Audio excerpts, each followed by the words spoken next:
એટલે હા તળી નાખ અને હું વાટકી નાખ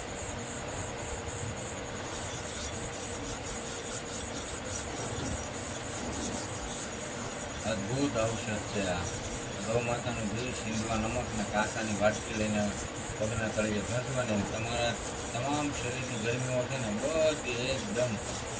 15 મિનિટ ઘસવાથી આમ એકદમ નીકળી જશે અને પગના તળિયા કાળા મસ્ત થઈ જશે એકદમ તમને બળતરા થતી હશે ને તો શાંતિ થઈ જશે અને આયુર્વેદ તો એવું કહે છે અઠવાડિયામાં 2 થી 3 વાર આવી રીતે કરવાથી મગજ તમારું એટલું બધું શાર્પ બને તેજ બને એની વાત કરું તો આવું બધું આયુર્વેદમાં લખેલું છે પણ આપણે તો ભાઈ ઘણી અને એલોપેથીના રવાડે ચડી ગયા ખોટી વાત નથી જરૂર પડે એલોપેથી વાપરવી જોઈએ